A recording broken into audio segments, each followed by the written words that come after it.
Libre à vous. L'émission pour comprendre et agir avec l'April, l'association de promotion et de défense du logiciel libre.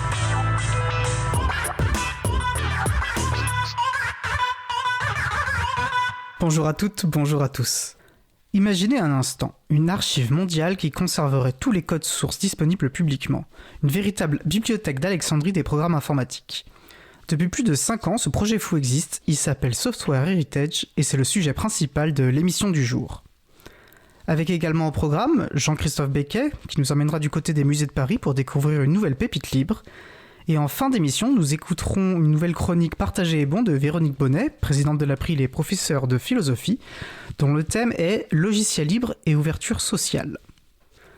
Voilà le programme de cette 134e édition de Libre à vous, l'émission qui vous raconte la liberté informatique, proposée par l'April, l'association de promotion et de défense du logiciel libre. Je suis Étienne Gonu, chargé de mission affaires publiques pour l'April, soyez les bienvenus. Le site web de l'émission est libreavou.org. Vous pouvez y trouver une page consacrée à l'émission du jour, avec tous les liens et références utiles, et également les moyens de nous contacter. N'hésitez pas à nous faire des retours ou à nous poser toutes questions. Nous sommes le mardi 1er mars 2022, nous diffusons en direct, mais vous écoutez peut-être une rediffusion ou un podcast. À la réalisation de l'émission, ma collègue Isabella. Salut Isa. Salut Étienne, bonne émission. Merci. Nous vous souhaitons une excellente écoute. Cause commune, la voix des possibles, 93.1 FM et en DAB+, en Ile-de-France. Partout dans le monde sur causecommune.fm et sur l'appli Cause Commune. Pour participer à notre conversation, causecommune.fm, bouton de chat, salon libre à vous. Alors, nous allons commencer par la chronique Pépite libre de Jean-Christophe Becquet. Salut Jean-Christophe, alors quelle pépite libre as-tu trouvé pour nous aujourd'hui ? Bonjour Étienne, bonjour à tous, bonjour à toutes, et je vous parle aujourd'hui des contenus ouverts des musées de Paris. Les musées de la ville de Paris partagent sur leur site web Paris Musée des images en haute définition représentant des œuvres appartenant au domaine public. Ces fichiers numériques sont mis en ligne sous licence CC 0, Creative Commons 0. Cette licence permet l'ouverture la plus large possible des données. Elle garantit le libre accès et la réutilisation par tous, sans restriction technique, juridique ou financière. Elle autorise également l'usage commercial. Ce type de démarche en faveur d'un meilleur accès à l'art et à la culture est souvent désigné sous l'anglicisme Open Content. L'ouverture vise à favoriser la visibilité des œuvres et la connaissance des collections municipales en France et dans le monde. Un moteur de recherche nous invite à naviguer à travers ce patrimoine, par institution, par auteur, par siècle. J'ai testé aussi la recherche par couleur. Elle semble assez bien fonctionner. Il faut toutefois rester vigilant, car la base de données comporte aussi des œuvres non libres.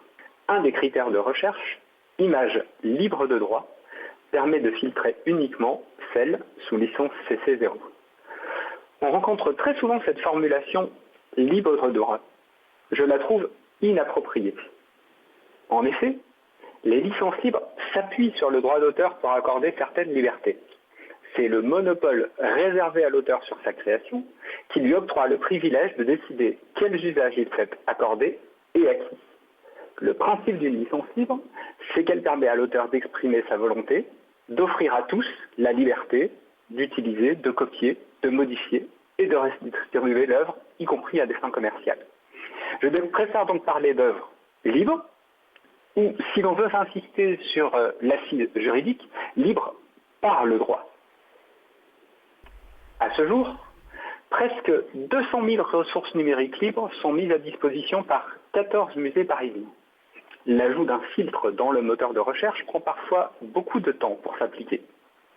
Il existe une possibilité d'exporter une sélection de résultats sous la forme d'une fiche au format PDF ou d'un tableur. Dommage pour cette dernière fonctionnalité de proposer uniquement le format XLS. Le choix du format ouvert Open Document, dont les spécifications sont lisibles et réutilisables par tous, aurait été plus cohérent avec les principes d'Open Content affichés par le site. La fourniture des images s'accompagne d'un fichier texte qui contient les métadonnées, c'est-à-dire les caractéristiques de l'œuvre, auteur, titre, date, etc.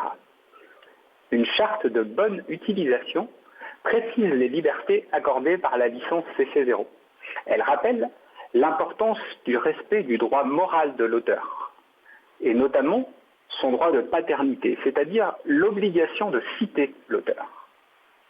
Elle encourage les utilisateurs à envoyer à Paris Musée, par courrier ou par mail, les produits réalisés avec les œuvres sous licence CC0. Elle indique que toute vente du fichier est interdite. Ce dernier point me semble inutile, voire abusif.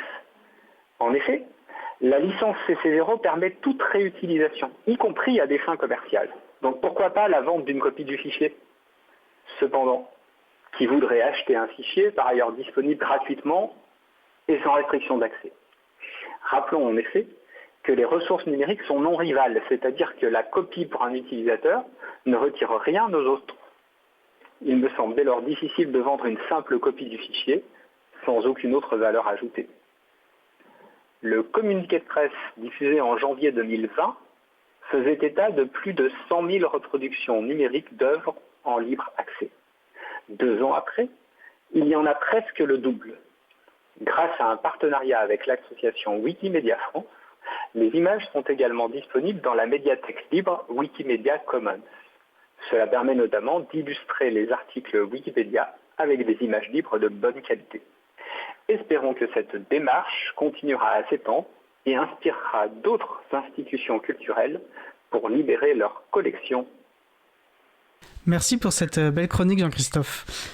Car bien sûr, le mouvement du logiciel libre est avant tout une lutte pour les libertés informatiques, mais il s'inscrit évidemment dans un idéal plus large de libre accès et de libre circulation de l'ensemble des connaissances. Et donc ce que tu viens de nous décrire est très important, avec les limites que tu évoques. Et puis ça tombe bien d'ailleurs, car après la pause musicale, nous allons parler d'un autre projet qui s'inscrit résolument dans cette éthique, Software Heritage et la bibliothèque d'Alexandrie des codes sources. Donc un grand merci Jean-Christophe, et puis je vais te dire au mois prochain. Exactement, au mois prochain. Et puis après avoir parlé de patrimoine culturel et artistique, bonne émission pour parler de patrimoine logiciel. Merci. À bientôt. Salut Jean-Christophe. Bonne journée. Et donc nous allons faire à présent une pause musicale. Alors puisque nous parlions de pépites libres, en voici une, l'album Swings Not Dead par Zincaro, et dont nous vous proposons aujourd'hui un 4e morceau. Alors nous avons découvert cet album et ce groupe grâce au site Zik Libre en Bib, et que je vais citer ici. Venus tout droit du Béarn, les 6 gadjos de Zincaro couchent enfin leur chanson à la sauce manouche sur un premier album qui faisait attendre depuis 2017-2018. Époque où Charlène puis Aurel ont rejoint Alex, François, Benoît et Arnaud, qui officiaient depuis 2014. Avec leurs morceaux qui semblent traverser les âges, ils chantent le quotidien avec une gouaille chaleureuse et authentique qui est loin de laisser insensible. Et donc après L'air de rien, après Drôle de cadence et après Trop facile, je vous propose aujourd'hui de découvrir La Ville par Zincaro. On se retrouve juste après. Belle journée à l'écoute de Cause Commune, la voix des possibles. Cause Commune 93.1. Tenter, c'est lâcher les amarres, embarquer, naviguer. On vit dans la cité à 2 doigts disjonctés, mais on reste cool.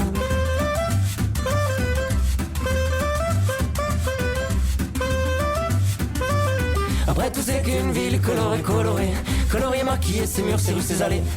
À l'heure des musiques on ira danser.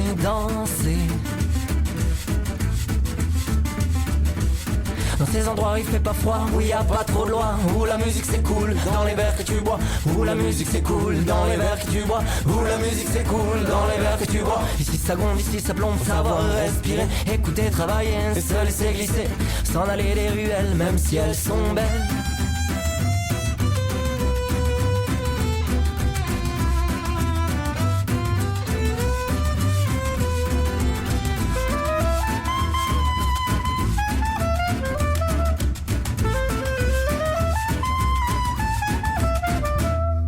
On prend le temps, on fait pas d'argent, mais hors de la vie sans crédit, ça pue le dit l'odeur de la ville, chant futile.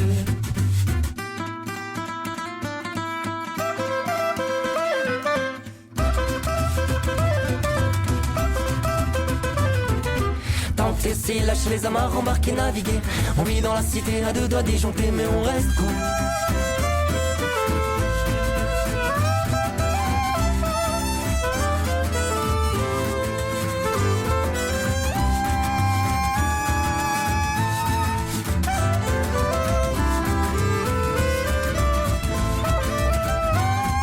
On prend le temps, on fait pas d'argent, mais l'heure de la vie sans crédit, ça pue l'odeur de la ville. Chant futile. Ils veulent nous stresser, ils ont dans la tête de se presser. Sans chanter c'est pas leur rêve. On s'étonne même de voir que 5 tonnes d'espoir, c'est tout noir, c'est tout noir. Provoque des vocations, des pros de la nation. On a de tout en tenter, de faire des progrès, de drôles de projets.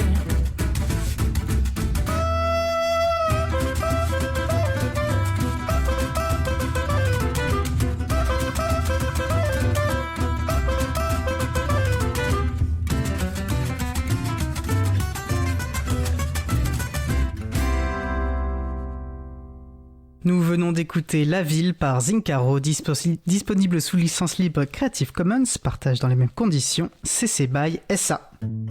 Retrouvez toutes les musiques diffusées au cours des émissions sur causecommune.fm et sur libreavou.org. Libre à vous, libre à vous, libre à vous. L'émission de l'April sur les libertés informatiques. Chaque mardi de 15h30 à 17h sur Radio Cause Commune, puis en podcast. Passons à présent à notre sujet suivant. Nous allons donc poursuivre par notre sujet principal qui porte aujourd'hui sur Software Heritage, un projet dont la modeste ambition est de collecter, préserver et partager tous les logiciels disponibles publiquement sous la forme de code source. Alors si vous êtes une fidèle auditrice ou un fidèle auditeur, vous vous rappellerez peut-être que nous avions déjà parlé de ce projet en février 2019 avec un de ses fondateurs, Roberto Di Cosmo. Et 3 ans plus tard, et donc plus de 100 émissions après, nous avons pensé qu'il serait intéressant de refaire un point sur cet incroyable projet, une sorte de bibliothèque d'Alexandrie des logiciels, pour savoir bien sûr où il en est, et puis de permettre à des nouvelles personnes de le découvrir. Et j'ai le plaisir pour cela de recevoir avec moi en studio une membre de l'équipe de Software Heritage, Morane Grunpeter, ingénieure en informatique et spécialiste des métadatas. Bonjour Morane. Bonjour Étienne. Alors est-ce que vous pourriez vous présenter s'il vous plaît ? Oui, bien sûr. Premièrement, merci beaucoup de m'avoir invité, d'avoir invité Software Heritage à présenter le projet aussi et voir où on en est du projet. Donc moi, je suis arrivée sur le projet en 2017. J'ai commencé avec un stage après des études en informatique au CNAM et à l'UPMC, qui est aujourd'hui Sorbonne Université. Je me suis intéressée au logiciel assez tardivement dans ma vie. J'étais harpiste avant de devenir informaticienne. Et quand je me suis reconvertie dans l'informatique, j'ai découvert le libre. Et avec ce stage, j'ai eu le plaisir de travailler avec une équipe formidable sur ce grand projet Software Heritage qui me passionne tous les jours. Intéressant comme reconversion, de déjà effectivement parler de reconversion, celle-ci et finalement je crois qu'une des questions, on va parler de code source, mais je crois qu'une des illustrations de ce qu'est un code source est celle de la partition musicale, donc peut-être qu'on pourra l'évoquer. Et j'ai oublié de vous dire que vous pouvez bien sûr participer à notre conversation, alors au téléphone en nous appelant 09 72 51 55 46 ou directement sur le salon web dédié à l'émission sur le site causecommune.fm, bouton de chat. Donc vous avez rejoint ce projet Software Heritage donc en 2017, donc vous êtes là depuis quasiment le début, parce que je crois que c'est commencé en 2016. Alors, officiellement. Il était annoncé en 2016.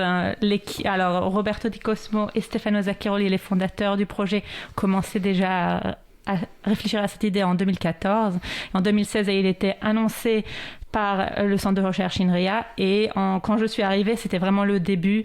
Il n'y avait pas encore de plateforme web pour aller chercher les logiciels. Beaucoup de fonctionnalités qu'on a aujourd'hui n'étaient pas du tout développées, mais j'ai suivi ce projet presque du début et vraiment il a grandi, aussi l'équipe a grandi, c'est magnifique à voir de l'intérieur. Et ben vous allez pouvoir nous en parler. Alors peut-être, parce que je pense que tout le monde n'a pas forcément écouté cette première émission ou ne connaît pas forcément Software Heritage. Alors est-ce que déjà de parler, moi j'aime bien cette image de la bibliothèque d'Alexandrie des logiciels, est-ce que c'est opérant cette image? Est-ce que vous pouvez nous décrire ce qu'est ce projet? C'est parfaitement opérant, c'est vraiment l'archive universelle des codes sources et ce que ça veut dire, c'est que Software Heritage va aller récupérer tous les codes sources qui sont disponibles sur Internet via certains protocoles et va les sauvegarder. il n'y a aucun projet dans le monde qui est aussi grand ou qui possède autant de codes. Là, actuellement, si on peut citer quelques chiffres, on a plus de 12 milliards fichiers sources et plus de 173 millions de projets. Donc ça fait vraiment des chiffres qui explosent, mais c'est bien. Ça veut dire qu'on arrive à maintenir cette ambition d'avoir et de collecter tous les logiciels. Et ça veut dire qu'on va aller chercher ces codes qui sont sur des plateformes de distribution et des plateformes de développement collaboratif, des forges, type GitHub, GitLab, Bitbucket, etc. D'accord, c'est vrai qu'on est peut-être plus familier de cette notion de forge logicielle qui permet effectivement, qui sont, on va dire, des plateformes où des développeurs et des développeuses vont pouvoir développer ensemble des projets informatiques. Et c'était pas la même chose, là on parle vraiment d'une plateforme d'archivage. Exactement, il faut, et en fait c'est ce qui manquait dans le panorama des logiciels, c'est vraiment cette plateforme d'archivage. Et ce n'est pas la même chose, les plateformes collaboratives peuvent disparaître. Et aussi, en tant qu'utilisateur, on a le droit d'effacer ou de changer ou de modifier comme ça les codes qui sont en ligne, et c'est très important de garder cette trace et surtout souligner que le code, c'est quelque chose de fragile, qu'il peut disparaître. Comme les sites web. Je ne sais pas si vous savez, mais une durée de vie d'un lien URL est assez courte. Elle peut être en moyenne de 5 ans. Qu'est-ce qui se passe après ? On ne sait pas. Et donc, il y a aussi un autre projet très important pour sauvegarder les pages web qui s'appelle archive.org. Et comparable à ce projet-là, nous, on essaye de faire, ou on n'essaye pas, on réussit à faire l'équivalent pour le code source, pour que ce code source qui est fragile soit sauvegardé. Je pense qu'on va pas parler, c'est pas le sujet Internet Archive, mais qui est effectivement un projet absolument indispensable et fabuleux. Donc si les gens ne le connaissent pas, on rajoutera la référence, je leur recommande d'aller le découvrir. Et c'est assez intéressant parce qu'il y a des photographies d'anciennes pages web qui ne sont plus maintenant accessibles, mais qui ont été conservées par ça. Et puis ça permet de voir des évolutions de comment des pages web ont pu être avant. Et donc c'est une archive historique et très importante. Alors, je pense qu'il y a une notion qui va être importante parce qu'on parle de logiciel, de code source. Alors, je pense que les gens imaginent, on lance un logiciel, quelque chose s'exécute sur nos machines, mais alors, du coup, c'est quoi la différence avec un code source ? C'est quoi un code source ? Parce que c'est ça que vous conservez dans Software Heritage. Est-ce que vous pourrez nous préciser tout cela ? Oui, bien sûr, effectivement. C'est pour les personnes qui ne codent pas, qui ne sont pas informaticiens, c'est assez difficile d'avoir cette appréhension de qu'est-ce que c'est un code source. Alors, le logiciel, c'est les instructions qui sont données à la machine pour être exécutées, pour faire toutes les activités, les actions qu'on a tous les jours avec des machines, avec l'ordinateur, avec le téléphone, et même plus simplement toute machine qui a un certain processus qu'il faut une procédure qu'il faut qu'elle fasse. Et pour le logiciel, c'est lui qui s'occupe de cette procédure avec la machine, mais pour donner cette instruction à la machine, qui est décrite en langage machine, il faut qu'elle, en premier temps, soit écrite en langage humain. Et donc, ces langages sont écrits dans des fichiers de code source qui sont lisibles par un humain, mais ne sont pas lisibles par la machine. Ces fichiers-là vont être traduits pour la machine pour qu'elle puisse les exécuter. Sauf que quand ils sont traduits, ils deviennent le logiciel qui est exécuté par la machine, ils sont plus lisibles par les humains. Donc il faut garder le code source qui est vraiment le savoir, la connaissance et vraiment les idées qui sont derrière ces logiciels qui font les actions des machines. Et pour reprendre peut-être cette image que j'avais commencé à tirer, effectivement, j'imagine qu'on va entendre une harpiste, par exemple, interpréter un morceau, on va recevoir la musique, à moins d'avoir une oreille très experte, pour pouvoir la reproduire soi-même, à un niveau de compétence qui sera propre à chacun, il nous faut une partition musicale. Effectivement, il y a cette comparaison avec une partition. Je pense que la comparaison est bien sur un niveau culturel. Garder la partition, c'est comme garder aussi le scénario, où on peut retrouver ça dans plusieurs domaines de culture, que la création humaine est décrite dans ces fichiers de code source, comme le compositeur compose un morceau de musique, l'informaticien ou l'informaticienne compose cet algorithme qui va être implémenté dans un fichier de code source et qui peut être après exécuté. Et ça peut être magnifique. Ça peut être aussi de l'art qui est composé dans un fichier de logiciel et après visualisé et exécuté par une machine. Et ça qui est intéressant aussi peut-être, je trouve, moi qui ne suis pas du coup informaticien, mais ce que je trouve intéressant quand on entend parler de ces codes sources et de la création d'un logiciel, c'est effectivement, ça sert à un algorithme, ça sert à trouver une réponse à un problème, mais en fait il y a autant de manières de répondre à un problème qu'il peut y avoir d'imagination différentes, et donc d'un code source d'une personne à l'autre, le code source logiciel sera différent, et c'est là où effectivement le génie humain, la créativité humaine va pouvoir s'exprimer. Donc c'est de l'art, de l'artisanat dans le sens le plus noble du terme. Exactement. Et je veux aussi souligner une chose, qu'il y a l'objet lui-même qui est l'implémentation d'une certaine idée, qui est peut-être une implémentation d'un certain algorithme, mais l'idée ou le projet lui-même, ils ne sont pas des objets digitaux. Ceux-là ne peuvent pas être archivés comme les objets digitaux qui sont les fichiers de texte, qui sont les fichiers code source. Et il faut garder cette notion de dimension humaine qui est autour du logiciel, mais qui ne sont pas les objets eux-mêmes. Et Software Heritage, nous, on préserve les objets digitaux dans lesquels sont décrits ces solutions, donc sont implémentés, et le développement, donc tout l'historique de développement de ces projets, et on garde cette enveloppe où on a tout le développement de ce logiciel et l'évolution de ce logiciel. Donc on essaye vraiment de maintenir un archivage complet et pérenne d'un projet logiciel. D'accord. Peut-être une question qui t'apparence toute simple et vous avez commencé en fait à y répondre, mais pourquoi conserver tous ces codes sources finalement ? Oui, bien sûr. Une réponse effectivement simple. Alors déjà parce que le code est fragile et c'était assez surprenant quand Roberto et Stefano ont commencé à travailler sur ce projet. Il n'existait pas d'archives qui faisaient ce travail de collecte et de préservation du logiciel, et c'est surprenant parce que 2014, c'est assez tard. Les logiciels ont commencé bien avant 2014, et le fait qu'il n'y avait aucune initiative qui cherche à les préserver les codes sources, pas les logiciels, parce qu'il y avait des solutions d'archivage de logiciels, mais si on n'a pas tout l'environnement d'exploitation de ce logiciel, les machines et l'environnement, ils ne sont pas lisibles par les humains, ils sont que lisibles par les machines. Donc il y a un certain intérêt de le faire, mais c'est encore plus intéressant d'archiver la connaissance, donc d'archiver le code source.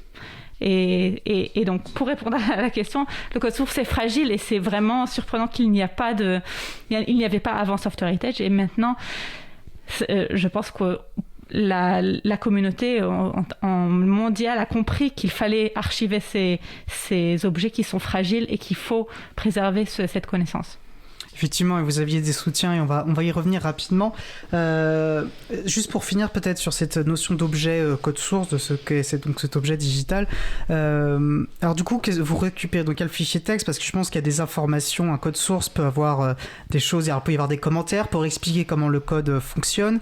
Les questions de licence peuvent être, j'imagine, associées au code source. Donc tout ça est très important pour savoir si on peut le faire. Parce que vous ne récupérez que les codes publiquement accessibles et ceux qu'on vous transmet, j'imagine. Oui, exactement. Donc du coup, Carla, est-ce que vous avez des exigences ? Est-ce que vous appliquez des traitements sur ces fichiers que vous allez recevoir, ou vous les prenez tels quels et puis c'est... Alors nous, on n'a pas d'exigence. On collecte tout ce qu'on trouve pour des questions de transparence et d'avoir vraiment ce qui existe aussi. Une des valeurs est de tout archiver, parce qu'on ne sait pas aujourd'hui quelle valeur a un code source, s'il va devenir un grand projet ou est-ce qu'il va rester un petit projet. Donc on fait pas d'arbitrage, on préserve tout. Sur les questions de qu'est-ce qu'il y a dans le code source, alors le code source, pour expliquer un peu à quoi ça ressemble, c'est un dossier avec des sous-dossiers et des fichiers.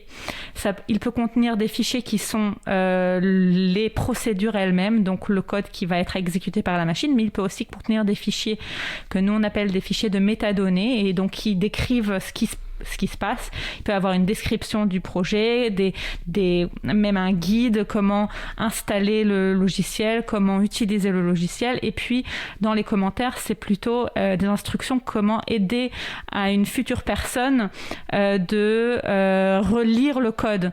Donc, si la future personne et moi-même, si aujourd'hui j'ai codé quelque chose, pour comprendre ce que j'ai fait dans un mois ou dans un an, je préférerais mettre un commentaire pour mieux comprendre les utilisations que j'ai fait dans ce fichier spécifique.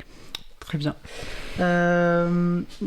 Alors, je pense qu'il serait intéressant de voir aussi, du coup, ce qu'on a évoqué. Vous avez eu une communauté internationale qui se développe. Software Heritage a eu des soutiens très importants, notamment l'UNESCO. Je crois qu'il y a assez rapidement, d'ailleurs, historiquement. Est-ce que peut-être nous présenter, alors du coup, c'était un rappel historique un peu des soutiens et de comment s'est développé ce soutien à Software Heritage. Alors, faire le rappel de ce qui s'est passé dans le temps, ça serait difficile pour moi. Mais je peux dire effectivement qu'on est hébergé par le centre de recherche INRIA qui nous soutient et qui s'occupe de toute la partie administrative de l'équipe. Et c'est très bien d'être dans ce centre de recherche aussi parce qu'on est auprès des chercheurs qui sont des informaticiens eux-mêmes. Donc, il y a cette partie de préservation du logiciel de recherche qui est proche de nous, physiquement, parce qu'on est dans le centre de recherche. Puis, il y a le support de l'UNESCO sur la partie culturelle et patrimoine, donc préserver ce patrimoine logiciel. En 2019, il y a eu la signature qui s'appelle le Paris Call, qui était une signature de plusieurs membres de la communauté de préservation digitale sur l'importance de préserver le code source spécifiquement et la reconnaissance du code source en tant que patrimoine culturel.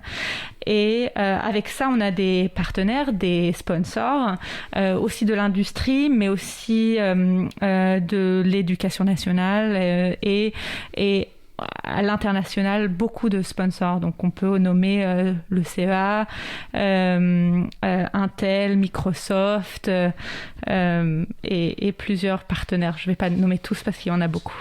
Et c'est vrai que pour les personnes qui avaient suivi, ça nous avait un peu étonné de voir Microsoft qui vient finalement plutôt perçu au début comme un adversaire des libertés informatiques, mais en tant que producteur de logiciels, on peut imaginer qu'ils ont aussi un intérêt quelque part à avoir une archive saine. Et alors, du coup, dans ces sponsors, parce qu'on imagine que un tel projet a des grands besoins pour pouvoir atteindre ses très belles et grandes ambitions, on imagine aussi que c'est important d'avoir une certaine indépendance pour ne pas dépendre non plus, parce qu'il peut y avoir sur les notions d'archivage, de mémoire, il peut y avoir des enjeux politiques notamment. Comment est-ce que cette indépendance est envisagée ou... Alors, je pense que la stratégie est faite d'une telle manière que on garde notre indépendance parce qu'on a beaucoup d'acteurs qui soutiennent, qui ne sont pas forcément du même domaine, de la même discipline. Donc, l'indépendance est dans les mains de Roberto Di Cosmo, le directeur de l'équipe. Et j'ai l'impression et je sais aussi que le soutien vient comme un soutien naturel à un projet qui est vraiment d'ampleur mondiale sans arrière-pensée de besoin personnel, mais vraiment un besoin mondial de cet archivage qui est vraiment nécessaire pour tout le monde, pas juste une communauté une communauté spécifique. D'accord. Alors pour bien comprendre, donc vous êtes structurellement dépendant de l'INRIA, qui est donc un institut public. Oui. Qui vous finance en partie, mais vous avez aussi du coup du financement privé et c'est un équilibre là-dedans. Et donc, vous avez une certaine autonomie d'action ou de définition de vos stratégies. C'est l'INRIA qui vous...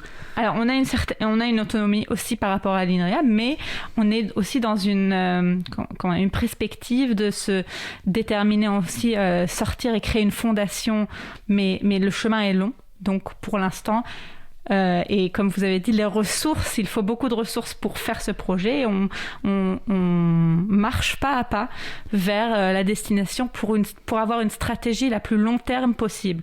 Donc actuellement, effectivement, l'INRIA, c'est une bonne maison pour y être actuellement aussi parce que c'est un institut public.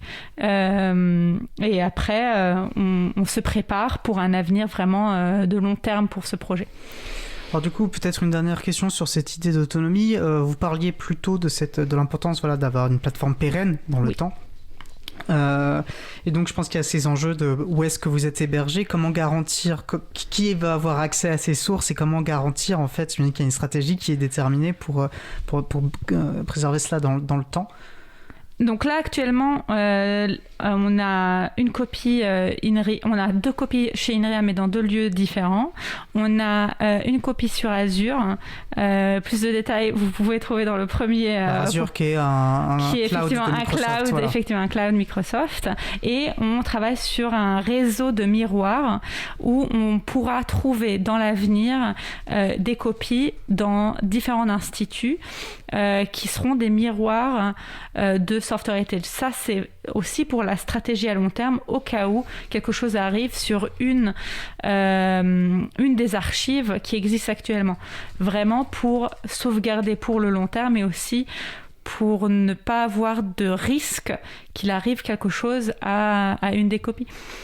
Mais c'est effectivement essentiel. Je vais relayer une question qui est de voir effectivement que vous n'archivez pas que du logiciel libre, mais bien tous les codes disponibles. Et puis s'il y a la licence libre, très bien, mais effectivement, c'est pas votre mission.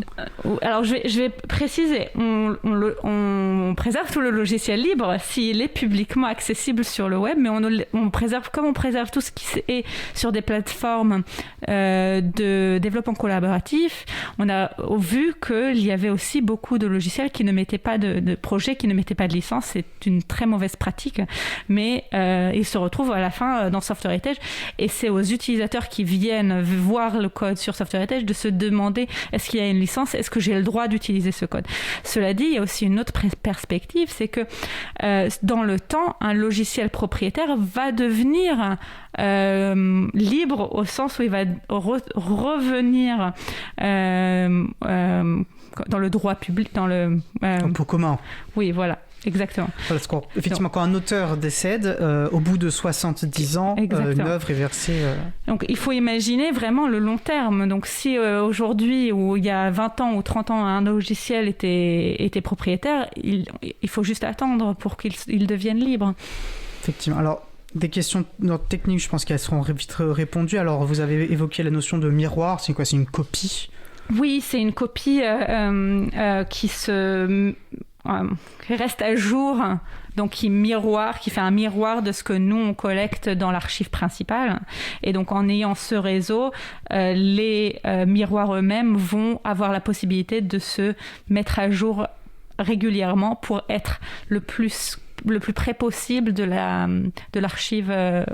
La première, l'original. D'accord. Et une autre question qui est effectivement importante, que Marie nous demande, c'est quel est le poids d'une copie. Alors vous avez parlé de plusieurs milliards de copies. Quel est peut-être le poids total des codes que vous conservez ? Vous avez une idée ? Alors je ne l'ai pas noté, donc je ne l'ai pas en tête, mais... allez sur notre site web, il y a la page des miroirs et depuis cette page, il y a un lien vers la documentation où ce sujet-là est vraiment détaillé. Donc même si j'avais tout noté, c'est assez technique et donc il faut un conteneur d'objets pour les contenus et quelque chose qui puisse supporter le graphe. Le graphe, c'est les liaisons entre tout l'historique de développement. Donc on a plusieurs objets de niveaux différents qui nous amènent jusqu'au bout, jusqu'au contenu lui-même. Ça me paraît clair. Je vous propose de passer peut-être à une autre thématique qui est celle de votre organisation, parce que vous êtes une équipe, alors m'a dit avant l'émission, vous êtes 15 voire 16 personnes même. Je pense que c'est une équipe qui s'est étoffée dans le temps. Vous avez, j'imagine, plusieurs profils. Est-ce que vous parlez un peu de l'équipe derrière Software Heritage ? Alors déjà, premièrement, il faut que je dise qu'on a une équipe formidable. Vraiment, chacun est une personne intéressante qui La plupart viennent du libre aussi, qui soutiennent le libre. On a nos deux fondateurs, Roberto Di Cosmo et Stefano Zacchiroli, des défenseurs de logiciels libres, des chercheurs, ils sont tous les deux chercheurs et en détachement à INRIA. On a 11 ingénieurs, 2 chercheurs et une chargée de communication. Donc ça, c'est un peu le type de profil. Et on est à la recherche de 3 profils, de nouveaux profils pour intégrer cette équipe.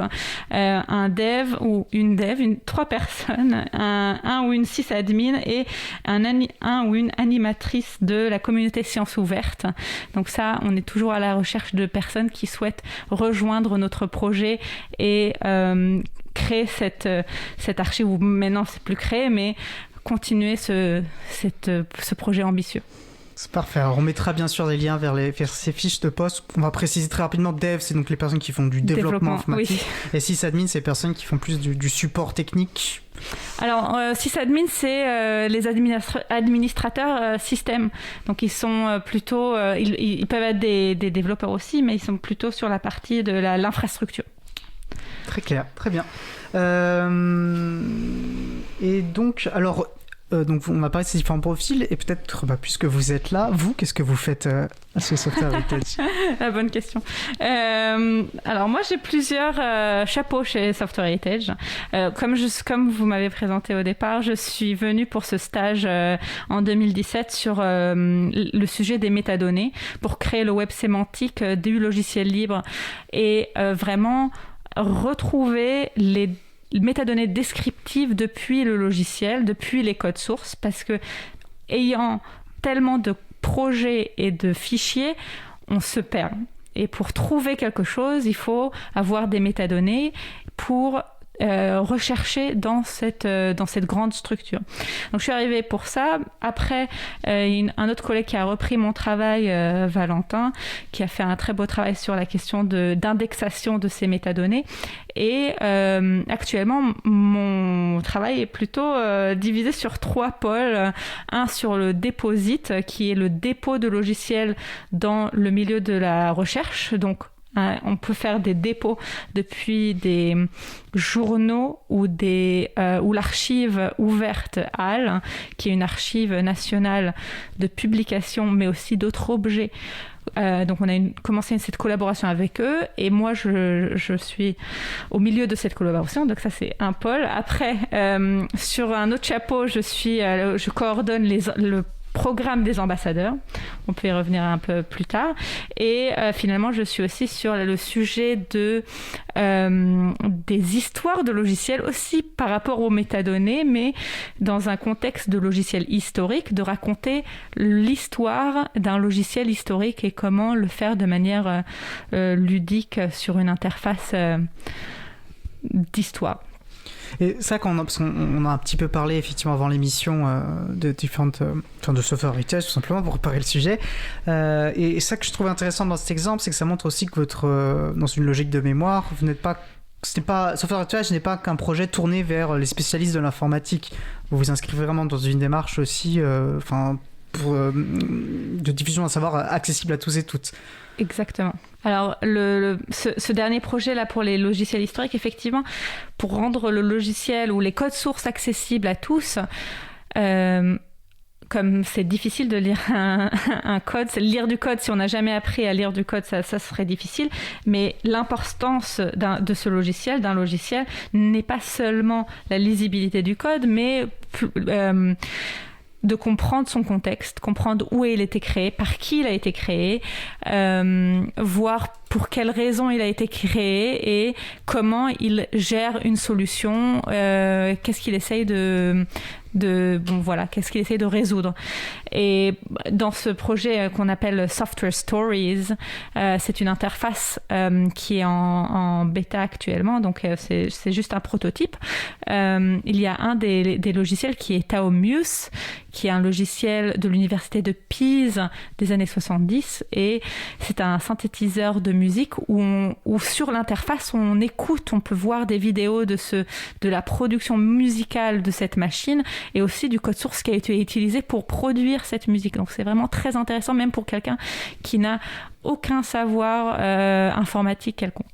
Alors j'ai commencé un petit peu à aller voir, effectivement on sent que c'est encore un travail en cours, mais ça donne envie effectivement de voir où ça peut nous conduire en termes d'exploration. Alors je vous propose, on va se faire une pause musicale, voilà, pour s'aérer un peu l'esprit. Je vous propose donc d'écouter Solenopsis, excusez-moi, par Radio Déserte. On se retrouve dans environ 3 minutes. Une belle journée à l'écoute de Cause Commune, la voix des possibles. Cause Commune 93.1.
Nous venons d'écouter Solenopsis par Radio Déserte, disponible sous licence libre Creative Commons, partage dans les mêmes conditions, CC BY SA. Retrouvez toutes les musiques diffusées au cours des émissions sur causecommune.fm et sur libreavou.org. Libre à vous, libre à vous, libre à vous. L'émission de l'April sur les libertés informatiques. Chaque mardi de 15h30 à 17h sur Radio Cause Commune, puis en podcast. Je suis Étienne Gonu de l'April et nous échangeons avec Morgan Grunpeter, ingénieur en informatique et spécialiste des metadata, membre de l'équipe du projet Software Heritage. N'hésitez pas, comme je vous le disais, à participer à notre conversation en nous appelant au 09 72 51 55 46 ou sur le salon web dédié à l'émission sur le site causecommune.fm, bouton chat. Et puisque nous parlions juste avant la pause de l'équipe, la formidable équipe de Software Heritage et notamment d'un des cofondateurs, Stefano Zacchiroli, que nous recevrons le 12 avril avec Isabelle Collet sur le thème de la diversité des genres dans l'informatique et les projets libres. Ils viennent justement de publier une étude sur ce sujet et donc nous les recevrons le mardi 12 avril dans Libre à vous. Alors vous évoquiez aussi, et je crois que du coup ça fait partie aussi de votre champ de compétences, les logiciels de recherche et cette notion, dans cette notion plus large aussi, des sciences ouvertes. Et je crois que c'est un sujet qui vous tenait à cœur et du coup peut nous en dire un petit peu plus sur la spécificité de ces logiciels et sur l'enjeu de la science ouverte dans lequel s'inscrirait Software Heritage.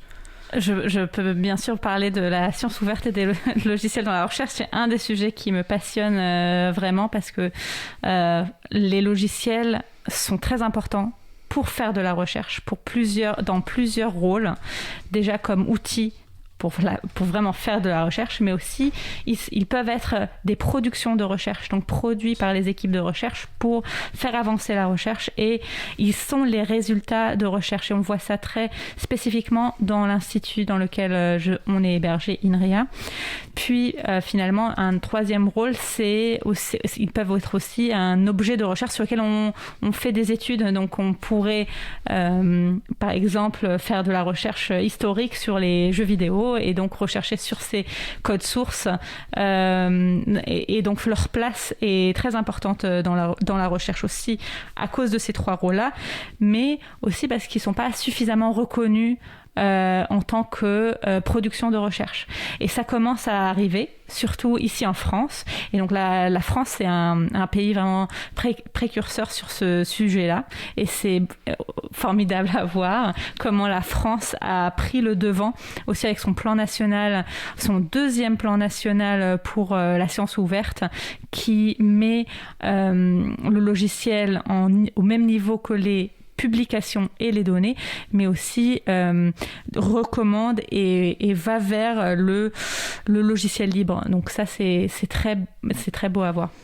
Super, alors j'en précise aussi pour évoquer que nous avons fait une émission dédiée justement à la science ouverte, Libre à vous 130, et nous avions reçu Mélanie Clément-Fontaine et Alexandre Roquet, qui sont des spécialistes de cette question. Et du coup, et Software Heritage a une part importante du coup dans cet enjeu. Alors, elle a pris une part importante dans ce sujet-là, parce que si on fait de la recherche et on crée des logiciels, mais on les archive pas, on perd de la connaissance, et ce corpus de connaissances est très important à archiver. Donc, la place de Software Heritage aussi dans ce domaine-là est vraiment indispensable. Ça me paraît évident, effectivement, vu comme ça. Alors, vous évoquiez aussi, du coup, le logiciel libre, et je pense qu'une question qui nous intéresse à l'April, mais qui pourrait intéresser aussi nos auditeurs et auditrices, c'est le rapport de Software. Quel rapport entretient Software Heritage avec justement les communautés diverses du logiciel libre? Alors, vous avez, déjà, il y a des libristes, il me semble, les deux fondateurs, Roberto Di Cosmo et Stefano Sacchiroli, sont d'éminents libristes. Enfin, ils sont reconnus pour leur défense des libertés informatiques. Vous travaillez du coup aussi avec des projets, je crois que c'est dans ça que s'inscrit c'est ce que vous appelez les ambassadeurs. Alors, avant d'arriver aux ambassadeurs, pour le libre, pour la communauté du libre, déjà, le projet lui-même, il est un projet libre. Donc, tout le code qui est derrière l'archive, il est développé publiquement, et il est libre, et on cherche, on est heureux quand on voit des contributeurs de la communauté du libre qui contribuent au projet sur notre forge, et peut-être le code est un peu compliqué et il y a plusieurs modules, mais c'est vraiment un endroit où des personnes qui souhaitent à contribuer peuvent venir et échanger avec nous aussi. Alors, non seulement Roberto et Stefano sont des libristes, mais la plupart de l'équipe l'est, et ils travaillent sur d'autres projets, ils contribuent sur d'autres projets, mais ils participent à des événements du libre, FOSDEM, Libre Planète, et d'autres grands événements où le libre est au centre. Et du coup, je pense qu'il y a des projets du libre qui sont particulièrement connus, notamment, qui produisent donc du code, et j'imagine que du coup, vous allez pouvoir peut-être des échanges avec ces projets pour qu'ils viennent déposer aussi leur code. Alors, comme toutes les distributions et en tout cas tout ce qu'on arrive actuellement à faire, qui sont publics, la plupart du libre est public et accessible en ligne. Alors effectivement, on n'a pas toutes les forges encore dans Software Heritage, parce que ça demande un travail technique pour élargir la couverture de l'archive. actuellement, on a des grants, je ne sais pas comment on dit ça en français, mais des subventions, ouais. Oui, des subventions pour des équipes externes pour permettre cette phase d'agrandir cette couverture où on pourra vraiment aller récupérer le code de toute la planète. C'est vous qui donnez ces subventions pour que les projets puissent faire les démarches nécessaires? Alors, on a deux partenaires, Sloan et NLNet. Ces deux-là, ils sont la source de ces subventions. Nous, on est intermédiaire, on accepte ou on n'accepte pas les différents projets. On a différentes équipes qui sont passées par ce biais pour faire des contributions et qui sont toutes libres sur Software Heritage. Entendu. Alors du coup, moi, je pense que c'est un point important, vous avez commencé à l'évoquer, on reviendra peut-être sur les ambassadeurs après, sauf si vous pensez que c'est pertinent de le faire tout de suite, mais cette question de comment du coup, comment concrètement vous récupérez ces codes. Du coup, je pense qu'il y a peut-être des personnes qui viennent vous les donner spontanément, vous allez d'autre part vous connecter sur des forges existantes pour récupérer, j'imagine qu'il y a une diversité de manières de faire. Effectivement, il y a diversité, donc il y a la deuxième manière qui est la plus répandue, c'est que nous on va chercher et collecter le code, c'est vraiment dans une stratégie de collecte, parce si on attend les développeurs, si on les attend, ils vont se dire ah non, notre code il n'est pas encore bon, on va pas l'archiver maintenant, on va l'archiver plus tard, mais c'est très important de l'archiver au fur et à mesure pour pas le perdre. Un code peut être perdu, peut être supprimé, peut disparaître, et donc c'est très important de collecter ce code. Et on a ce mécanisme aussi de dépôt de logiciels, surtout pour la partie sciences ouvertes, donc avec HAL. Et on a une fonctionnalité qui s'appelle le Save Code Now, qui est sauvegarder votre code maintenant, qui permet à des utilisateurs de signaler une URL d'une forge qu'on veut sauvegarder. Et on la met sur la plateforme Software Heritage, donc c'est archive.softwareheritage.org. On mettra le lien en référence sur la page du site. Et il y a cette fonctionnalité pour aller sauver un code qui est en ligne. Et c'est parfois, si c'est sur une forge sur laquelle on collecte régulièrement, ça peut être parce que la copie qu'on a, elle est un peu ancienne et qu'on veut la mettre à jour, mais ça peut être aussi sur une autre plateforme où on n'a pas encore fait la collecte et quelqu'un aimerait bien que ce code soit archivé.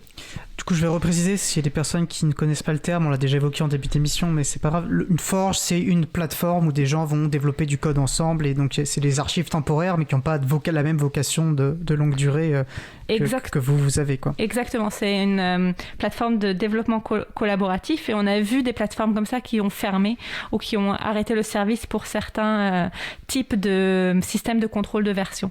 Donc on peut se dire ou être acheté par d'autres entreprises qui peuvent avoir des intérêts divergents. Non, mais c'est des questions sur si on veut de l'archive dans la longue durée qui sont importantes. En effet.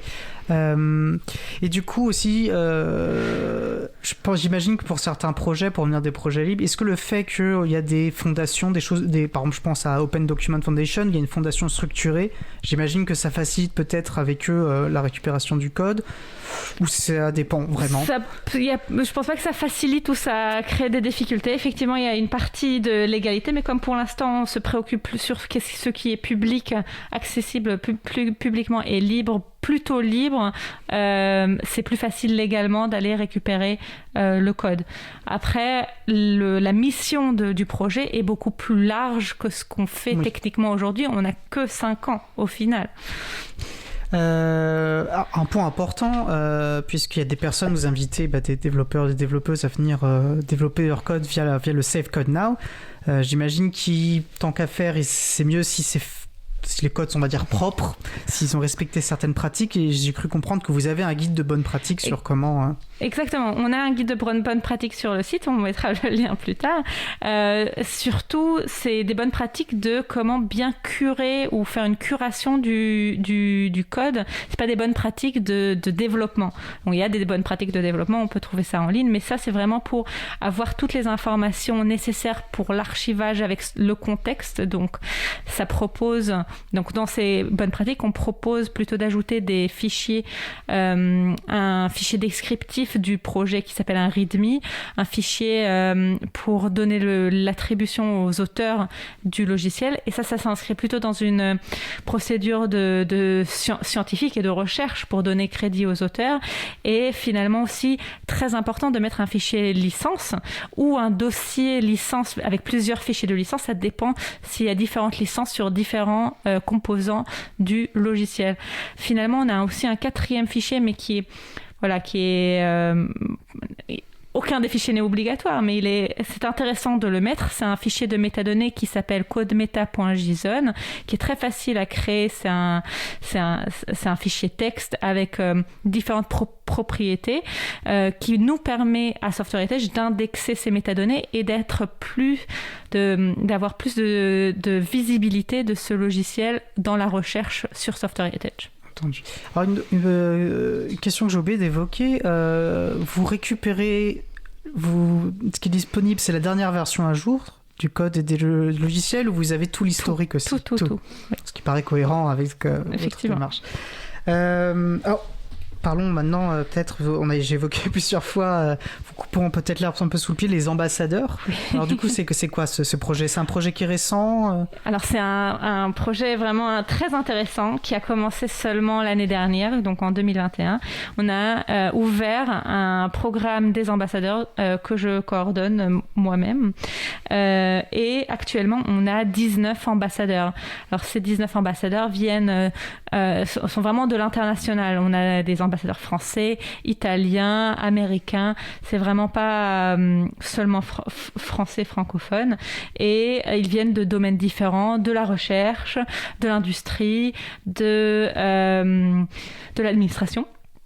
Et de la culture. Et il y a 2 ou même 3 ambassadeurs qui viennent de différents musées et d'activités culturelles. Très intéressant, d'accord. Alors, est-ce qu'il y a d'autres, du coup, puisque c'était un peu aussi l'idée de cette émission, est-ce qu'il y a d'autres projets récents ou qui sont développés depuis le 2019, qui étaient dans les tiroirs en 2019 et qui ont trouvé traduction? Est-ce que vous avez d'autres exemples à nous donner? Alors, depuis 2019, il y a beaucoup de choses qui ont apparu sur le site que vous pouvez aller voir si vous n'avez pas visité depuis 2019. Aussi, récemment, on a ouvert un guide, un tour guidé. Si on clique sur le point d'interrogation sur l'archive, on peut être guidé vraiment dans l'archive. Donc, des personnes qui ne sont pas informaticiennes et qui ne savent pas vraiment comment lire le code peuvent vraiment suivre ce guide et comprendre mieux la structure d'un logiciel, y compris l'origine. L'origine, c'est d'où vient le code. Après, les visites qui a fait Software Heritage sur ce code et l'historique du code, puis dans les fichiers eux-mêmes, comment référencer le code, comment vraiment lire un code logiciel sur l'archive Software Heritage. Très bien. Alors, une remarque qui se... Mario-Zil remarque qu'effectivement les fondateurs sont italiens, vous êtes installé en France, mais tout est en anglais. Alors, est-ce qu'il y a une réflexion sur la langue utilisée? Alors c'est un peu devenu, c'est vrai, la langue internationale, selon où on se situe d'ailleurs sur la planète. Donc est-ce qu'il y a un... Je pense que sur le site web, le site web est en 3 langues, donc en français, anglais, en espagnol. C'est vrai qu'on est un peu en retard sur les traductions, y compris en français et y compris en espagnol, parce qu'en premier temps, on met les informations en anglais, mais la plupart du site est traduit en français. L'archive elle-même, effectivement, est en anglais, mais aussi parce que la plupart du développement logiciel se fait en anglais et même les commentaires dans le code sont en anglais pour avoir ces échanges de communauté internationale. Donc, je pense que c'est un choix naturel d'avoir l'archive en anglais. Merci. Et alors du coup, là on est maintenant en 2022, j'imagine que l'ambition étant quand même très grande, est-ce qu'il y a des nouveaux projets qui commencent à se mettre en place aussi? Alors, vous avez parlé notamment, c'est vrai, de Software Stories. Oui. Est-ce qu'il y en a d'autres? Alors, vraiment récemment, en novembre 2021, on a fêté les 5 ans de Software Heritage avec un grand événement à l'UNESCO, avec tous les partenaires et toute la communauté. On voit que la communauté grandit, mais ce qu'on cherche, c'est la grandir encore plus et vraiment la mettre autour d'une table et de trouver des solutions à ces grandes difficultés ou des difficultés à venir sur l'archivage du logiciel. Dans son contexte, avec la question des métadonnées, là, le projet Software Story, c'est un projet qui est fait avec des partenaires aux États-Unis, l'équipe Science Stories. Eux travaillent avec Wikidata, donc la plupart des métadonnées sont sur Wikidata aussi, des métadonnées libres. Donc voilà comment on collabore avec ces instances, ces plateformes libres pour mieux préserver le code dans son contexte. Très bien. Et alors du coup, j'imagine depuis 5 ans, vous avez parlé de vos sponsors. Est-ce qu'il y a des... Alors j'imagine qu'il y a vis-à-vis des communautés scientifiques, vis-à-vis des industries, vis-à-vis... est-ce qu'il y a des je ne veux pas utiliser le terme de secteur, mais c'est le seul qui est bien, qu'importe. Est-ce qu'il y a des secteurs ou des communautés avec qui vous avez plus facilement construit des relations, d'autres moins, c'est partout pareil Alors, je ne sais pas pour tout le monde, mais pour moi spécifiquement, pour mon parcours à moi, c'était vraiment le plus facile, c'était vraiment dans le contexte de la recherche et de la science ouverte. Aussi parce qu'au départ, en arrivant chez Software Heritage, j'ai commencé à participer à des groupes de travail sur le sujet de la science ouverte, de la citation du logiciel, de la préservation de logiciels, mais pas seulement du code source, et des questions qui sont revenues sur les métadonnées dans le contexte de la recherche. Donc ça, c'est vraiment la communauté ou le secteur avec lequel j'ai le plus de rapproches actuellement. Mais c'est juste une question de temps. On n'a que 24 heures dans une journée. Il faut dormir un peu. Du coup, vous avez le sentiment que votre projet est bien reçu dans la communauté, par exemple, scientifique. Oui. Il y avait ce besoin, visiblement. Il est très bien reçu, mais il y avait vraiment ce besoin parce que quand je suis arrivée en 2017, le logiciel, et même maintenant, c'est difficile de trouver des citations correctes de logiciels, donc où on donne le crédit et l'attribution, où on valorise le logiciel, et c'est un vrai sujet dans la recherche. Et depuis que je suis arrivée, avec ce plan national qui a été publié en juillet, là maintenant en 2021, et récemment, vraiment très récemment, il y avait un prix logiciel libre dans la recherche qui a été annoncé il y a à peu près 2-3 semaines, là, en début février. Donc c'est vraiment on va vers la reconnaissance du logiciel, de l'importance de ce logiciel et l'importance d'avoir du crédit en créant du logiciel dans la recherche. Oui, on revient à ça, et c'est vrai que du coup, c'est plus seulement ce que j'ai compris que vous m'avez expliqué, c'est plus seulement perçu comme un outil, mais comme une production scientifique, une production de connaissances à part entière, et du logiciel est de la connaissance. Exactement. Et ça, c'est effectivement important à rappeler. Est-ce qu'il y a, parce que le temps avance, mais on a un peu de temps justement, est-ce qu'il y avait un point qu'on n'a pas abordé sur lequel vous souhaiteriez prendre un peu de temps? On a abordé tellement de points. On a abordé beaucoup de choses. Moi, c'est pour ça que je voulais J'essaie de voir qu'est-ce qu'on n'a pas abordé, mais j'ai l'impression qu'on a abordé vraiment beaucoup de points. Parce que du coup, il y avait une question, parce qu'on sort d'une période assez complexe avec on sort, je suis optimiste, je pense. Donc la période de la crise sanitaire avec le confinement. Vous avez parlé de l'équipe, de la solidité, j'ai l'impression, de l'équipe de Software Heritage. Comment ça s'est concrétisé pour vous? Est-ce que ça a mis un frein à vos projets? Vous avez su vous organiser? Comment ça s'est traduit? Franchement, encore une fois, comme j'ai répété, l'équipe était formidable. Mais vraiment, comme on avait déjà des processus de travail qui sont vraiment en ligne, donc on a des chaînes IRC pour discuter au long de la journée, on ne s'est pas quitté de vue, même si on ne s'est plus vu face à face.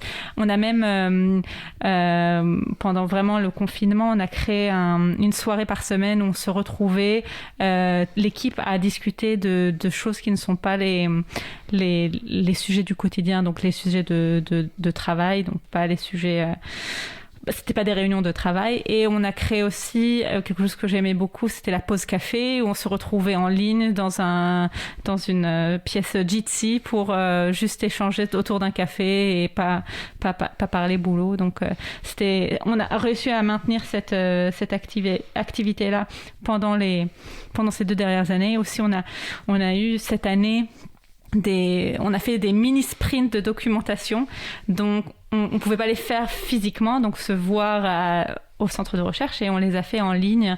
Donc on a travaillé ensemble vraiment virtuellement, donc c'était remarquable. C'est ça que j'aime bien à chaque fois que j'ai l'occasion d'échanger avec une personne de Software Heritage. Il y a l'ampleur de ce projet, mais on sent que c'est un projet très humain et qui accorde beaucoup d'importance à ces liens humains, et je pense que c'est aussi ce qui en fait un beau projet. Une question sur le salon web de l'émission. Combien de femmes dans le projet, dans l'équipe de 16 personnes? Combien de femmes? Alors, je vais aller me cacher derrière mes papiers. Alors, formellement, je suis la seule femme. On a Marla qui est la chargée de communication, qui a son compte, mais qui est très présente avec moi dans l'équipe. Mais oui, on n'a pas beaucoup de femmes, mais aussi, j'ai remarqué ça pendant mes études, on était 3 femmes sur 100 élèves, donc des informaticiens. C'est très difficile de trouver des femmes. Je suis très ravie de dire que pour les ambassadeurs, dans le programme d'ambassadeurs, c'est presque 50-50, peut-être plus de femmes que d'hommes. Donc, on a récupéré plusieurs femmes, mais c'est un sujet effectivement à... Oui, donc Software Heritage ne porte pas la seule responsabilité, c'est sûr, ça s'inscrit dans un système où malheureusement, effectivement, les femmes ont plus... Dans les imaginaires, ne serait-ce que ça, je pense que c'est pas un métier qui doit être... qui est perçu comme très masculin, et ça doit repousser aussi... On a fait des émissions notamment sur ce sujet qui est essentiel, en fait. Je pense qu'il faut commencer tôt. C'est vraiment une stratégie, là, là je parle de moi et pas de Software Heritage, mais je pense que c'est une stratégie qu'il faut porter de très tôt, déjà de l'école primaire, de donner accès à tous les élèves et mettre un petit poids sur les étudiantes, que ce métier et le logiciel libre est accessible aussi aux femmes. Donc ça, c'est vraiment une stratégie à long terme qui peut pas juste se reposer au bout de la course quand il faut chercher un poste, parce que sur un poste qui va s'ouvrir, il n'y aura pas beaucoup de candidatures de femmes, et ça sera vraiment dommage. Et c'est pas ce que les industriels et les chercheurs souhaitent. On veut être 50-50, et je vois ça avec mes collègues. Ils auraient voulu avoir plus de femmes dans l'équipe, ça aurait fait plus de diversification de tout, mais c'est juste très, très difficile. Oui, il faut revenir là parce que c'est sûr, ça s'inscrit dans des rapports de domination, voilà, dans lesquels on est tous imprégnés malheureusement, mais bon, il n'y a pas de fatalité, au contraire, on peut lutter contre ça. Enfin, c'est pas notre sujet aujourd'hui.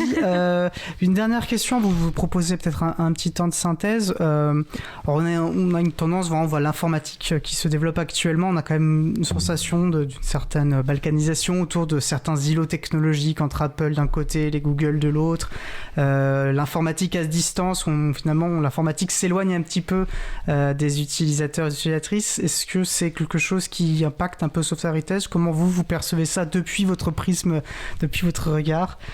Alors moi, je vois pas ça de cette manière. Je vois vraiment que on avance vers la volonté de être plus en contrôle de notre utilisation et de nos codes, et que peut-être plus en plus de personnes souhaitent apprendre à coder et à au moins savoir lire le code.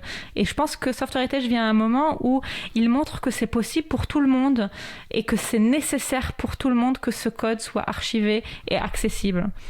Mais je pense qu'on peut difficilement mieux dire, et c'est vrai que quelque chose qu'on dit beaucoup à l'April, c'est que le logiciel libre, ce n'est pas qu'un problème pour les informaticiens et les informaticiennes, ça regarde tout le monde, parce que c'est un enjeu vraiment commun. Ouais. Et merci beaucoup. Est-ce que pour vous, quels sont, là, en 2 minutes, 3 minutes même, on a un peu de temps, les points importants à retenir notre échange. Les points, voilà, si vous deviez nous... Les points importants de notre échange. Alors déjà que c'est une mission qui s'inscrit de manière générale d'intérêt général pour tout le monde.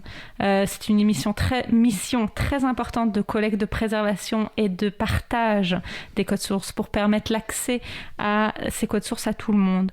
Pas seulement pour préserver un patrimoine, ce qui est très important, mais aussi dans la recherche pour garder ce corpus de connaissances et aussi pour l'industrie de pouvoir garder la trace de ce qui a été développé, quand et où et comment et qui est le premier qui l'a fait. Cette archive est très jeune, 5 ans. Ça a l'air énorme, mais c'est jeune et on cherche à rester dans le temps, à agrandir cette communauté. Donc pour moi, ce que je viens ici et je vous remercie de m'avoir invité, c'est vraiment de vous inviter à voir cette archive, à contribuer à la communauté, mais pas seulement contribuer du code, contribuer votre présence, montrer que c'est important pour vous que le code source soit archivé. Parfait, ça me paraît être une très bonne synthèse. Merci beaucoup Moran Grunpeter. Donc vous êtes ingénieur en informatique, spécialiste des metadata, membre de l'équipe du projet Software Heritage, cette bibliothèque d'Alexandrie des programmes informatiques. Merci beaucoup d'avoir passé ce temps avec nous et voilà, nous aimons aussi Software Heritage et c'est un vrai plaisir que de vous recevoir. Merci beaucoup. Nous allons maintenant faire une pause musicale. Alors, nous allons à présent écouter Swing Rabbit Swing par Amaria. On se retrouve juste après. Je vous souhaite une belle journée à l'écoute de Cause Commune, la voix des possibles. Cause Commune 93.1.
d'écouter Swing Rabbit Swing par Amaria, disponible sous licence libre Creative Commons Attribution CC BY.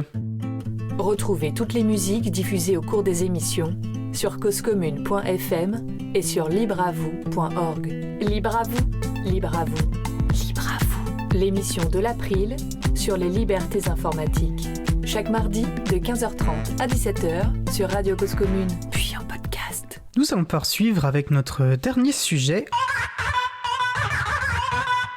La chronique Partagez et bon de Véronique Bonnet, présidente de l'April et professeure de philosophie.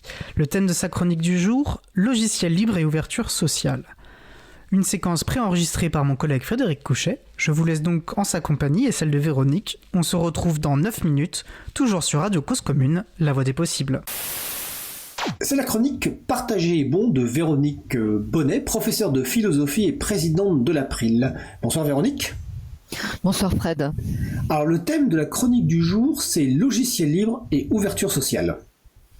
Absolument. La question que je me pose, c'est si l'autonomie de l'utilisateur que permet le logiciel libre est propice à l'ouverture sociale ou à l'inclusivité. Alors on peut le formuler autrement.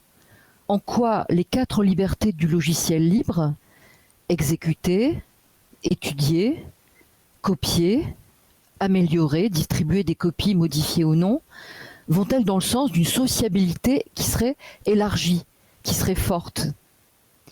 Parce qu'en effet, quand on utilise ce qu'un programmeur ou un groupe de programmeurs a réalisé et a mis à disposition des autres, on est comme dans une manifestation d'un respect, d'un hommage au travail d'un être humain. Exécuter un logiciel que quelqu'un a construit est quelque chose de réjouissant. C'est disposer d'un outil que quelqu'un a jugé bon de rendre accessible, disponible. Et lorsque cet outil est donc sous licence libre, il est adaptable, ajustable, et alors on peut devenir soi-même un chaînon de transmission, d'amélioration et de distribution.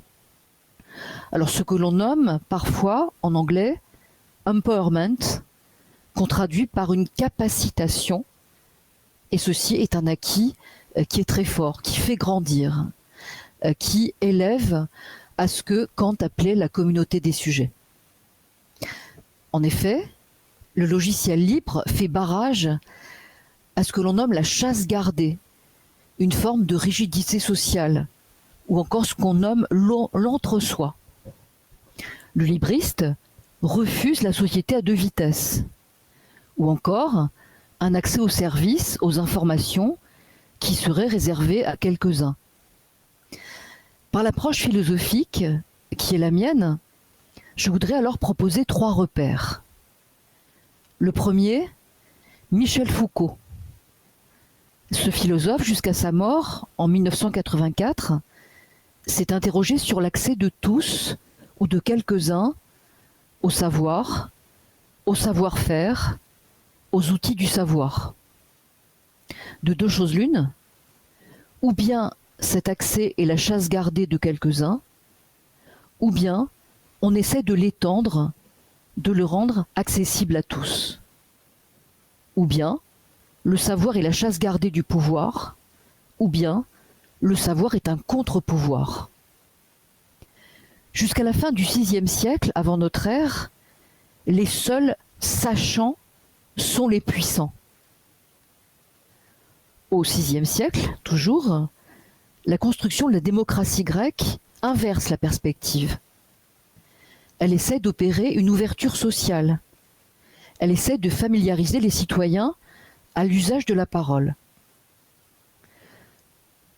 Par exemple, Platon, un philosophe du IVe siècle, essaie d'inventer un modèle politique qui permet d'éduquer, de sensibiliser à la pratique de la parole et de la prise de parole. On trouve ainsi, dans l'un de ses ouvrages qui s'appelle La République, des propositions pour amener le plus possible de citoyens à parler, commenter, citer, améliorer des discours. Je fais à dessein une analogie avec les 4 libertés du logiciel libre. Platon veut éviter que quelques-uns se fassent des fortunes en prétendant être les seuls à pouvoir enseigner correctement comment argumenter, comment fasciner les foules. Et ceux-là sont les sophistes. Ceci nous rappelle sans doute quelque chose. Il arrive que le logiciel libre soit considéré par certains comme indésirable, parce qu'il cherche à mettre tous les utilisateurs sur le même plan, alors que les logiciels privateurs installent dans une dépendance et voudraient rester en position dominante. Je vais faire référence à un second repère philosophique, plus près de nous. Au moment de la Révolution française, le mathématicien Nicolas de Condorcet, dans ses 5 mémoires sur l'instruction publique, s'était opposé à l'inégalité d'accès aux apprentissages. Et alors voilà ce qu'il écrivait. Aucun dispositif n'a le droit de priver un homme d'atteindre son meilleur niveau. Les inégalités d'accès au savoir sont insupportables. C'est lui-même qui invente la notion d'éducation permanente. Condorcet veut remédier aux inégalités de l'Ancien Régime. Héritière de ces combats, l'informatique libre a l'idéal de former, de sensibiliser, de faire connaître des dispositifs accessibles, les plus fonctionnels possibles, en disposant des savoir-faire et d'une communauté qui veille à rendre disponible ce qui a été créé, ce qui a été inventé par des programmeurs, par des théoriciens, par des poètes aussi, par des écrivains. Si vous vous rendez sur le chapril de l'April, vous trouverez des solutions libres pour l'écriture collaborative, pour la transmission de documents, pour la tenue de réunions à distance. Chacun, où qu'il se trouve, peut rendre le service à ses amis, ses collègues, ses parents, ses enfants, de leur suggérer des outils libres, accessibles, fonctionnels, respectueux de l'autonomie et de la confidentialité. C'est un cadeau. Ça active les interactions, la collaboration, ça fluidifie la société et la rend plus douce. Et véritablement, ce chapril de l'April, je pense que tu en seras d'accord, Fred, gagne à être connu. Bah écoute, j'en suis tout à fait d'accord, évidemment, Véronique. J'ai précisé que le site web donc du Chapril, c'est chapril.org, et en fait c'est un site sur lequel on rassemble un certain nombre de services en ligne libres, éthiques, décentralisés et solidaires, afin de permettre aux utilisateurs et aux utilisatrices de trouver des alternatives aux produits des géants du net, et donc d'avoir quelque part, comme tu as employé le terme tout à l'heure, de contre-pouvoir. Donc il y a actuellement, je crois de mémoire, 13 services. On peut créer un sondage, on peut rédiger collaborativement, on peut s'échanger des messages de façon instantanée. Et plus largement, nous on fait partie donc d'un collectif qui s'appelle le collectif Chaton avec un S, c'est le collectif des hébergeurs alternatifs, transparents, ouverts, neutres et solidaires. Donc le site c'est chaton avec un S.org. Et donc c'est des structures qui proposent des services pareils, libres et loyaux et éthiques, partout en France et puis je pense dans la francophonie plus largement, avec une proximité, c'est-à-dire qu'il est aussi possible de rencontrer les personnes qui proposent ces services. Donc effectivement, nous encourageons toutes les personnes à les découvrir, à les faire connaître et à les utiliser, et de faire un premier pas effectivement pour reprendre le contrôle de leur liberté informatique. Est-ce que tu souhaites ajouter quelque chose, Véronique ? Moi, chaque fois que j'ai conseillé d'aller voir sur le Chapril à des collègues, non seulement ils ont été enchantés, mais après ils l'ont conseillé à d'autres. Et c'est ça aussi l'interaction, et c'est ça aussi la découverte en commun, me semble-t-il. Eh bien, écoute, j'en suis ravi et c'est une belle conclusion. Donc c'était la chronique Partagez bon de Véronique Bonnet. Dans cette chronique, Véronique propose une lecture philosophique du logiciel libre. Le thème de cette chronique du jour était donc logiciel libre et ouverture sociale. Je te souhaite une belle fin de journée. Très belle fin de journée à toi, Fred. Bonjour, vous êtes de retour en direct sur la radio Cause Commune, la voix des possibles, et vous venez d'entendre effectivement la chronique Partagez bon de Véronique Bonnet, préenregistrée par mon collègue Frédéric Couchet. Nous approchons de la fin de l'émission, nous allons terminer par quelques annonces.